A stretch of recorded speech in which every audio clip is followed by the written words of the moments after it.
다음 주장이 제기된 시기를 연표해서 옳게 고른 것은 하고 어떤 인물이 발언을 하고 있습니다.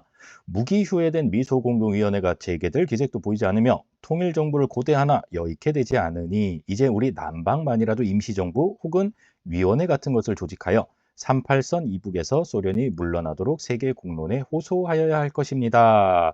여러분, 이 발언이 누구의 무슨 발언일까요? 그렇습니다. 바로 이승만의 정읍 발언입니다. 자, 우리가 문제를 풀기 앞서서 광복 후에 3년, 즉 45년부터 정부가 수립된 48년까지 어떤 일들이 있었는지 그 순서를 한번 살펴보도록 하겠습니다. 45년 8월 15일이죠. 자, 우리나라가 광복을 맞이합니다. 그런데 38선을 기준으로 북쪽에는 소련이, 남쪽에는 이제 미국이 이제 점령을 하게 된 그런 어정쩡한 상황입니다. 그 어정쩡한 상황을 좀 해결을 해보려고 45년 12월에 모스크바 3국 외상회의가 열리게 됩니다. 미국 대표, 그다음에 소련 대표, 그다음에 영국 대표가 모스크바에 모여서 한반도 문제를 논의를 한 거지요.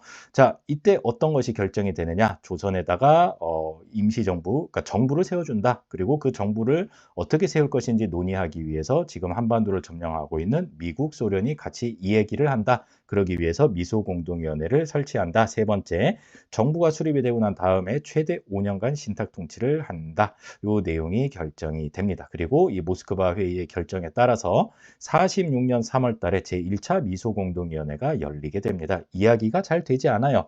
자, 이 임시정부 구성하는 단체 범위를 두고 미국과 소련의 입장이 서로 달라서 결국은 휴회 회의가 쉬어지게 된다라는 거예요.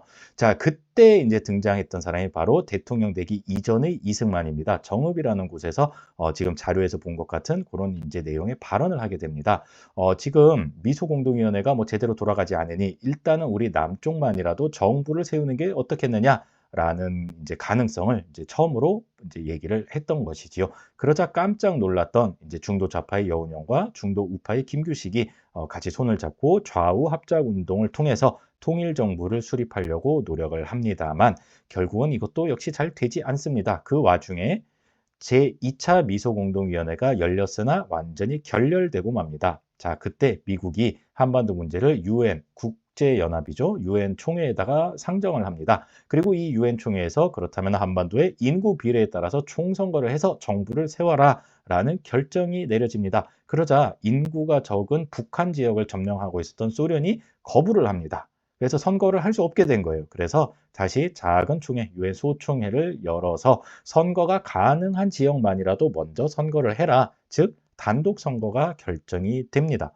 자, 그러자 깜짝 놀랐던 이제 김구와 김규식이 38선을 넘어서 북한을 이제 장악하고 있었던 김일성과 김두봉과 만나서 협상을 벌이고 돌아오는 일이 벌어집니다. 그게 이제 48년 4월 달에 남북 협상이고요. 우리 통일 정부를 세우자라는 이제 그런 내용의 합의를 보고 돌아왔습니다만 이미 대세는 기울고 말았어요. 그래서 48년 5월 10일에 우리나라 최초의 보통선거인 50 총선거가 열리게 되고 곧 이어서 3개월쯤 뒤에 48년 8월 15일에 대한민국 정부가 수립되게 된다라는 얘기예요. 자, 그러면은 자료에 나와 있는 정읍 발언을 연표해서 올바로 고르면은 어디가 될까요? 그렇죠. 바로 모스크바 3국 외상회의와 좌우합작위원회 조직 그 사이인 나, 즉 2번이 정답이 되겠습니다.